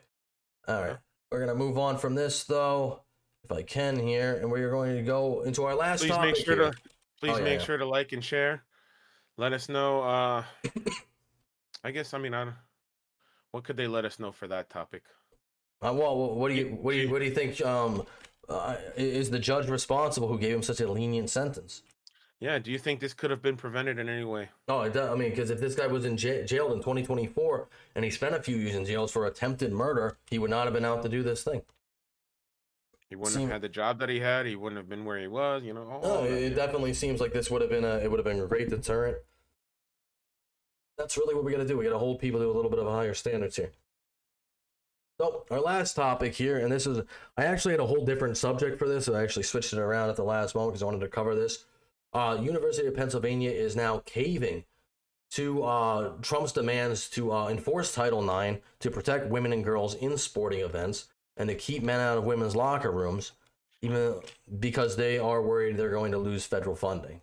This is obviously Lia Thomas. Lia Thomas is a very controversial figure from a couple years ago, a trans woman who was 462nd in the swimming competitions and jumped up to first place when they switched to the girls category.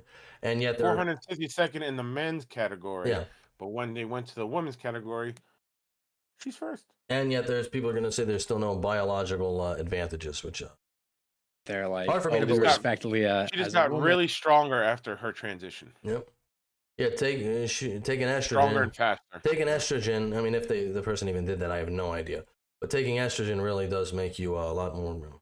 I would guess, yeah, that would make you a lot more physically stronger. Yep. For sure. And as a trans woman, whatever, we respect her identity. We just don't think it's fair. You can't really have that sort of half support where you're like, oh, I respect her as a woman here, but not here. I agree. No, yes, I agree. do believe it. Like, you can respect somebody's opinion to want to transition and view themselves a certain way, but you absolutely can put restrictions on, like, hey, yeah, but you're not allowed to play in a sport where you're facing biological women when it's already proven that biological men and women have different physical compositions. It's not a fair because we're talking about a competitive sport. If this is really that big of an issue, they'd invent a third category. They're never going to do that because they're being. But they never would, No. because then that's not fair. No, you having your own category is not fair now. No, it's not. It's that they're sold this lie that they become women. And if they don't believe that lie, and they really believe that they can become women, if you're going to take that away and say, no, you can't, you're something different, you're like a third sex or something, like they have in places like Thailand and stuff like that. Yeah. But they don't want to believe that. So they label themselves as a third gender. Yeah, label. they do. Yeah. People in other countries who have this stuff do label themselves as a third gender. And other countries actually have laws against this type of thing, that you can't misrepresent yourself. Yeah. Because there's been lawsuits already about this topic where people misrepresent themselves. We covered that a few weeks ago, where that Miami deputy or whatever who got into a physical altercation with somebody who he took home, thought was a woman, turned out to be a man. So turned out it was bigger than his, and then he got upset. That's speculative. I don't know if they ever got into that, but guys of feminism just sort of push transphobic beliefs, and I think a lot of people in that camp sort of carry an implicit bias against trans people, but don't want to, I guess, fully manifest or speak that out, and so they try to just play it off as this sort of half. I think a lot of the transphobia actually comes from people like this, unfortunately. I really do. Or we did that story last week on Lily Tino. You don't think Lily Tino makes people transphobic? I guarantee you, if anybody sees this disgusting behavior, you're not, and you have to know you're doing it too. You're not helping your community. You're pushing your. This is a little different with Lia Thomas. Lia Thomas was affirmed by the university, so yeah, I can see this being a little different. But there are bad actors in the trans community like Lily Tino. You can't tell me anything they do is a net positive for the trans community, and you can't tell me that they think it is. It's not. It's rage bait, and just like drag queens, just like all that stuff. My view on it is the same. Like, what you want to do in your own personal time is your own personal time, as long as it's not a crime like with children or any of that sense. But why do you have to force feed it to Yeah, everyone well, else that's around the you? problem. The boundaries keep getting pushed, and Why? it Why used does it need to be exposed to everyone else? Why does everyone else have to accept what you want to be accepted? 20 years ago it was just we want to Do your live, thing. we Do want to your live own our own thing. lives. We want to live our own Enjoy. lives, and now it's gotten to a point where now it's like, no, we're gonna force this down your throat. Yeah. Support. They think about how twisted feminism, quote unquote, feminism has become. Their arguments, you know, in order to exclude anybody in the trans category, you have to reduce women to reproductive capacity, which is, in my opinion, extremely anti-feminist. I don't want to put those women down either, and I know you don't want to either. 'Cause I see No. pain. Yeah, I don't think anybody's doing that. Yeah, that's a crazy outlook. Like feminism is very important Well, this is for women, biological women, so that they don't lose their advantages that they fought very hard for, which I understand because, you know, the legal system was very one-sided, I guess, for men against men and women, depending on your views and whatnot. But if we're talking about women wanting things for women, this takes away from women. Yeah, this is fourth wave feminism right here. It's come full circle. This is absolutely takes away from women.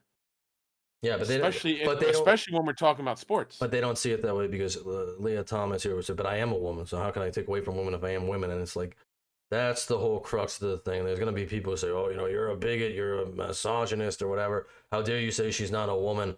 But you don't. But the weird thing is, it's like you affirm this person, but you don't care about anybody else who might feel uncomfortable having to compete against them, having to change in front of them.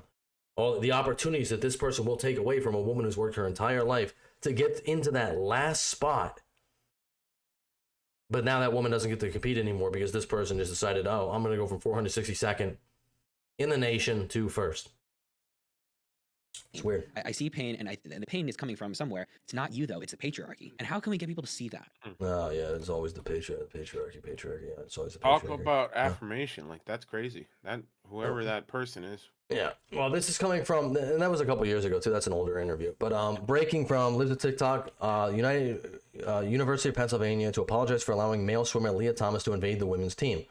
The university will also be adopting definitions for male and female consistent with biological sex, strip all records titles from Thomas, and return them to female swimmers, and issue personal apologies to all female swimmers who were affected. Gender ideology is all crumbling down. Yeah. That's all fine and dandy, but how many years later is this? I believe like 2 or 3 maybe. I don't know. Riley Gaines has been making the rounds on here. If you're gonna tell me that doesn't affect the development and potential sponsorship, potential. Oh yeah, because now colleges they're allowed. College athletes are allowed to get sponsored now by outside sources. If you telling me that, oh man, I see so many lawsuits coming for this because if you're telling me that this didn't affect any of the people that didn't get medals because of Lia Thompson. Yeah, that's bullshit. Yeah, you fucked up their careers. You fucked up their future. You fucked up their development. Well, we're gonna get into that later. But first, this is an interesting clip from Fox. Trump Education Secretary Linda McMahon announces that the apology and the ban on men and women's sports at UPenn will be used at other schools. It's spreading, and obviously, this is Riley Gaines over here on the right. Riley Gaines, famously, probably the most a very loud speaker of it. Yep. Well, she competed. She competed against Lia Thomas. Yeah. So. Yep. Absolutely. And obviously spoke out. It was unfair, and you know she's I mean she's got good and bad. She made a career off of it, obviously, so good for her. She's speaking out against these issues, which a lot of people don't want to. But she could have made a career out of being a professional athlete, but that was taken away from her. Yeah. Well, she's now an advocate, so and you know she does a good job. I think she really does speak to the issue. It's an incredible day today, Laura, and thank you so much for having us on so we can talk about it. Thanks to President Trump and the Trump administration, what he campaigned on, what he actually signed an executive order on, which was that men will not be able to compete in women's sports, was acknowledged by the University of Pennsylvania. We've signed an agreement with them, and we hope that agreement is going to be a template for other universities. It's crazy, though, that it takes Trump threatening to pull federal funding from the university for them to be like, oh, maybe we're wrong. It's like you couldn't figure that out before. When the women and the girls were coming to you and they were complaining and they're saying, listen, we don't feel safe in our own locker room. We don't think this is a fair competition. None of that matters. It only matters when you talk about how much money they get. Well, once you hit somebody's money, that's all that matters. Who acknowledged that there is no room for men and women's sports, not only during the competition, but also in the locker room and other intimate spaces where these women were required to be with males who changed in front of them. So this is a big deal. The university is apologizing. It is taking away the titles that were incorrectly given to men. It has And I guess at this point, it's all you can do. But you're backtracking. But yeah, again, it's like, you know, anytime backtracking happens, it usually comes with the same thing. You should have done it from the beginning. Yeah. Well, you shouldn't have had to backtrack. Well, You should have done it from the beginning. I don't think they really actually care. And personally, it's just their It's all about their money. Federal funding is going to get pulled. It's always all about the money. So I don't think they even care about the right or the wrong of it. It's just stated that it will not have anything on its website. They don't care about women's safety or other rights. than the fact No. that They they care are about their money. complying, with Title IX.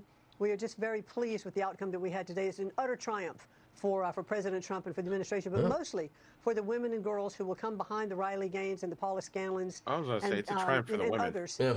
And they've really laid the groundwork for them to be successful. And the star of the hour really is Riley. And I know she's on for you to ask about that. Now, Riley, you have been a champion on this issue. You received an enormous amount of flack and criticism. Some of it really vicious over the years. But you knew you were right. She's a bigot. She was a bigot. There was I forget. She went to some university. Oh, you're an anti-feminist. She went to some. I love when they would call a woman fighting for a woman's rights an anti-feminist because they're not fighting for a transgender's rights. Yeah, well, that's how zany the world's no gotten, fucking sense. No fucking sense. Yeah, she's been chased off of campuses. She's been locked in rooms and stuff like that. I mean, people have tried to hunt this girl down. I mean, it's really kind of crazy.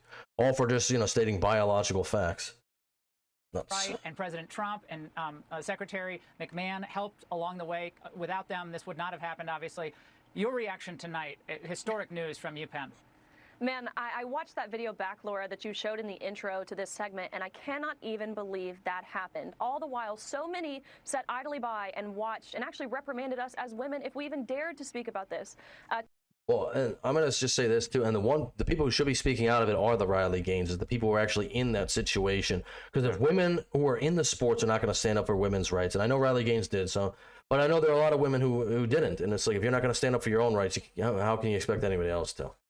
So I know Riley Gaines took a lot of flack, but good on her. To say that I, of course, am grateful for Secretary McMahon, for President Trump, for even Attorney General Bondi. She's been fantastic at the Department of Justice on this issue is an understatement. I feel vindicated. I feel like pigs are flying. I feel like hell has frozen over. So it is a fantastic day, of course, for sanity, for common sense, but I think more broadly for women, for humanity, for the little girl that I'm growing inside of me right now that I will welcome to the world in just a few weeks. I think of her. I think of her future. That is what Donald Trump and, of course, Secretary McMahon and myself, that is what we are fighting for. So very, very excited about today's news. Yeah, and that's what you always got to be concerned about, too. I mean, you have a daughter, I have a daughter, and it's like you want to know that there's not men in the locker room when they go in there to change. I mean, it's just like, this is not... As a competitive gymnast, I would hate for her to have to face a male gymnast who now identifies as a woman and can potentially take away one of the medals my daughter could win just based off of that fact. Like, that's bullshit. That's absolute bullshit. It shouldn't even, again, a common sense thing that shouldn't even have to be argued, but yet for some reason we have to argue. Even if you're just going to gym class, man. Even if it's just as simple as that. You don't want biological men changing. I don't want any biological male using the same bathrooms. I don't want any biological men using the same locker rooms as my daughter. Pretty simple, right? All right, you would think so, but maybe. That's right. I forgot, Riley, that you're about to have a baby. This is like great news. Congrats to Riley, then. That's great news. And I love days like this. Secretary McMahon, I mean, this is a victory for common sense. I was a college athlete. I can't imagine having had to compete against biological men in field hockey, softball. As a young girl in high school, it would have been impossible. But there are a lot of young women who really suffered through this. They suffered having to put their championships on hold or their medals on hold. And we're not going to forget them either. No, definitely not. It's just patently unfair. And when you started by saying, Laura, that it flies in the face of common sense, it absolutely does. I mean, how can these young women be denied their opportunity for scholarships, for medals? And just they have to be able to enter into these sports and to feel safe. I mean, Peyton McNabb got a volleyball smashed against her face, broke her nose, and she had brain injury from it. Then we have other athletes. And that girl will probably never be able to compete at the level she was before, and because she got like I said, her future. She should sue the shit out of the state. She should sue the shit out of all the schools. I'm sorry, her future is diminished now because we allowed such actions to happen. Yeah, whoever let that, whoever, well, it won't come down to them. Whoever let the person compete, it'll come down to the school district, but they should sue the school district, definitely. Absolutely. Stephanie Turner, who took a knee instead of competing, in a fencing competition because she didn't want to face a man.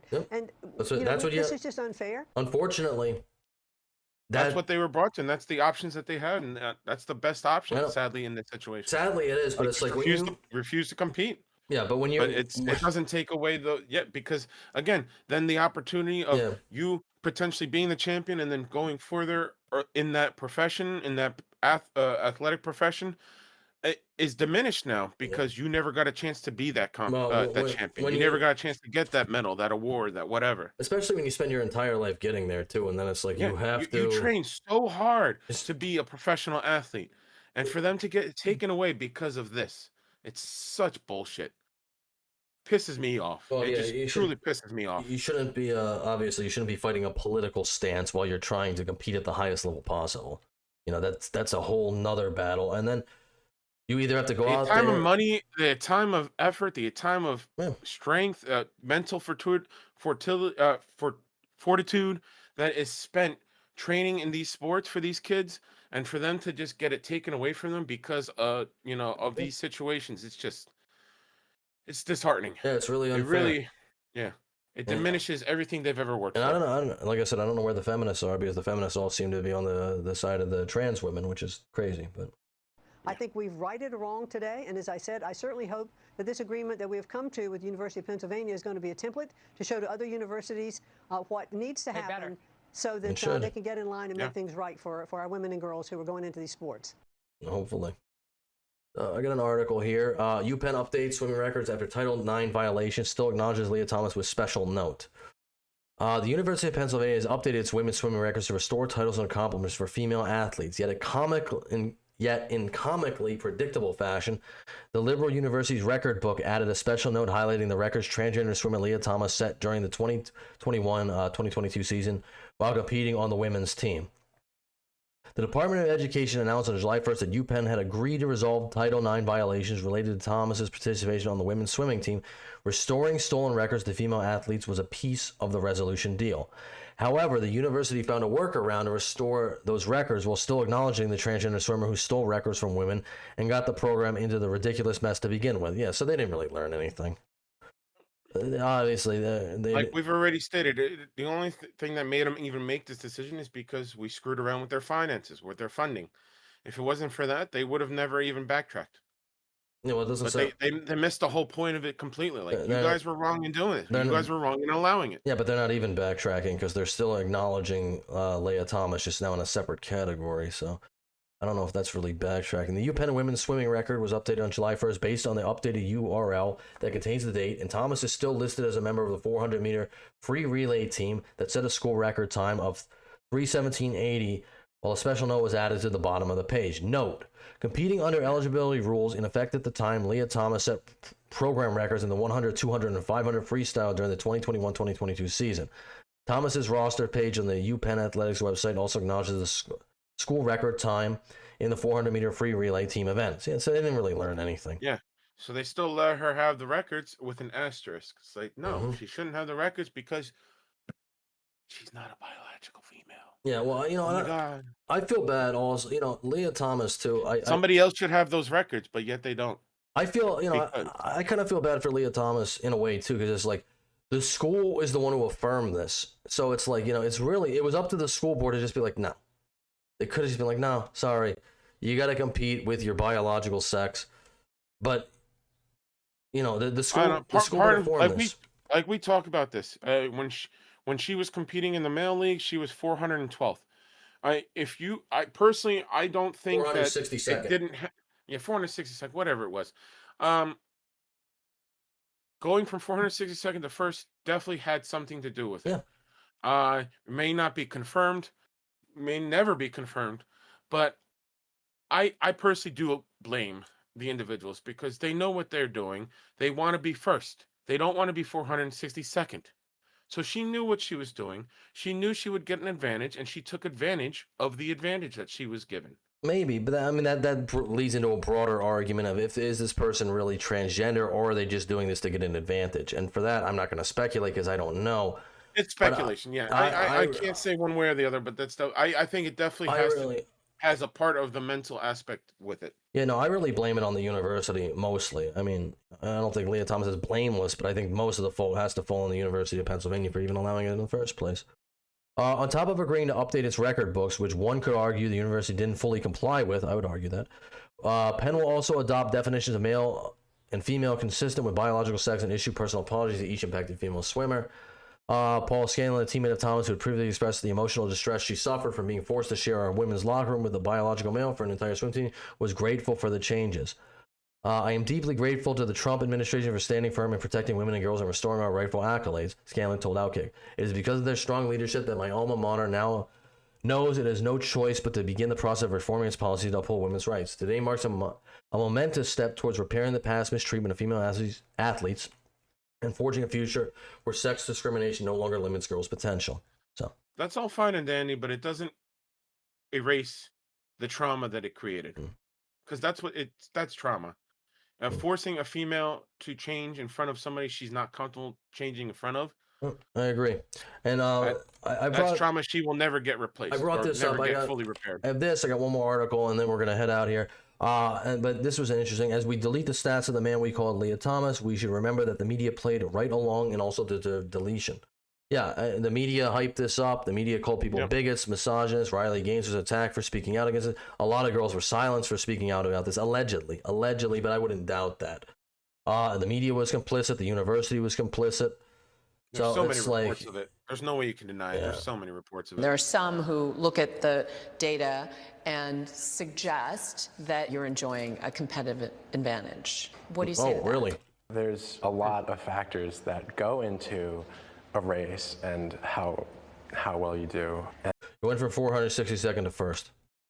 Yeah, don't tell me you don't notice the competitive advantage that you got. Come on now. But it's like, is this a real reporter? I mean, you're not asking these questions. You're just, that's a simple one. You went from 462nd to first. And you're going to tell me you don't have a competitive advantage in this new category where you're competing against women. And the biggest change for me is that I'm happy. And yeah, but what about all the other people you're competing against? You're happy, so it's worth making everyone else unhappy. That's the thing. Totally. For one person to be happy and feel good about themselves, everybody else around them has to feel uncomfortable and bad. This is people have to get traumatized for you to be happy. How fucked up is that? I'm so glad Biden's out of office. Sophomore year, where I had my best times competing with the men, I was miserable, and so having it's all about you, right? If I was 462nd, I'd be miserable too. All right, so this is last article we got here. Penn swimmers who lost to trans woman Lia Thomas sue over 2022 event in Title IX school faces Trump inquiry. 3 former women swimmers at the University of Pennsylvania have filed a lawsuit seeking to remove Lia Thomas's records from the record books, a suit that comes in the wake of President Trump's administration recent rollbacks of protection allowing transgender athletes to compete on sports teams online with their gender identity. The suit dated Tuesday, and this article is about 3 months old, but I wanted to bring it up anyway because I think it's relevant. Dated Tuesday, was filed in the U.S. District Court of Massachusetts on behalf of Grace Estabrook, Ellen Holmquist, and Margaret. I'm not going to say her last name. Kaczorski. Okay. The nearly 90-page suit claims the student athletes' Title IX rights were violated by Penn State, which now they're even admitting to, the Ivy League, NCAA, and Harvard University when they allowed Thomas, a transgender woman. UPenn. Isn't it UPenn? Oh, UPenn, yeah. It just says Penn right there, but to use a women's locker room and compete in women's events. Thomas racked up notable achievements in Division I women's swimming in the 2022 NCAA season, coming in first in the 500-meter freestyle at the swimming and diving championships that year. She had others first-place finishes in events at the Ivy League championships held that year at Harvard's Blodgett Pool. Before she began transitioning in 2019, Thomas competed on the men's swimming team and followed NCAA and Ivy League rules for the process. Thomas had support from the Ivy League and Penn at the time, along with several teammates. But other athletes penned an anonymous letter asking the NCAA to bar Thomas from competing on the women's team. And that's really the other thing, too. You have to be anonymous because if you speak out against this, then you're going to be attacked, which is crazy for just sticking up for yourself. Let's see. Krasowski claimed to host Stuart Varney that the women's swimming team had an impression before the season Thomas wouldn't be using the same locker room. We just kind of walked into a situation where we weren't told anything, and we were told that Lia couldn't be ostracized, so we either could choose to go into a family-style locker room in a hallway or something by ourselves, or just suck it up, which is crazy to say to somebody who's uncomfortable with somebody who has a different Somebody anatomy said that to changing my in front of you. daughter, I'd light the place on fire. If somebody said that to my daughter. Well, yeah, Oh man, fuck that. Well, the only thing you can really do is not compete. But it's like, these women, like we said, they spend their whole lives getting to this point. Well, you could do exactly what they're doing right now. Lawsuits. Fuck you. Lawsuits. The Swede says Holmquist, one of the plaintiffs, missed the Ivy League championship by one spot that she said would have had if Thomas did not compete in the women's event. And this is exactly the crux of what I'm talking about. You missed by one spot where you would have been good enough, but now you're not good enough because somebody else who has a biological advantage is taking your spot. Yeah, this is the person who should be. Yep. I mean, everyone should be pissed off if they're uncomfortable with the changing situation. But if I missed a spot in the Ivy League championships, which I trained to get into your whole life because of this, oh man, again, lawsuits out the ass. Fuck this, man. You fucked up my future for her to feel safe. Yep. Fuck you, man. No, I'm sure that's how they feel. I'm sure, but they can't come out and publicly say that because they'll get ridiculed and mocked, and everyone's going to be on Lia Thomas's side. I mean, as we saw with the media, they're on the side, and this obviously the schools, they're on the side. NCAA on Lia Thomas's side. Everybody went crazy over this stuff, and it's a shame. I mean, obviously we're going back now. We're trying to fix this. But honestly, I need to stop getting so heated over this. Let's finish this topic. I think that's pretty much it. That they're suing. This lawsuit is still ongoing. And, like I said, but it never will, you can never go back in time and get that spot back, Like I said, these traumatized individuals will be traumatized and they will have to try and repair their psyches based off of this, and they lose future prospects, future sponsorships, future chances for competitions because of this. It's like I said, and I'm sure it's even worse just because, basically you're just saying... I don't want this on right now. Yeah, but basically you're just saying, well, it doesn't matter how you feel about this. You're going to have to suck it up and deal with this no matter what. Suck it up and deal with it. Which is don't care. Crazy to say to people. But anyway, that's the end of that topic. Again, like, comment, subscribe, support, share, whatever. I mean, if you disagree with us, please let us know. I'm always willing to be educated. If you feel the same, please let us know. Let us know what you think about this. If you have a girl, a daughter who plays competitive sports, how would you feel if she had to share the space with a biological male? Yeah, I think everyone would pretty much feel the same. I don't think anyone's going to be comfortable with that unless you're super I'd love woke, to hear but, it. I really would love to hear other people's opinions about nobody wants to see opportunities be taken away from women and girls, especially not in this sort of fashion. That's just crazy. How dare you be anti-feminist? I don't think this is... Well, I guess this is fourth wave feminism, but... All right, well, that's all we got for today from us at the Duke and Dutch Show. Duke, you got anything else to add before we sign off here? Thank you for joining us as always. All right, thank you very much, and we will catch you guys on Friday.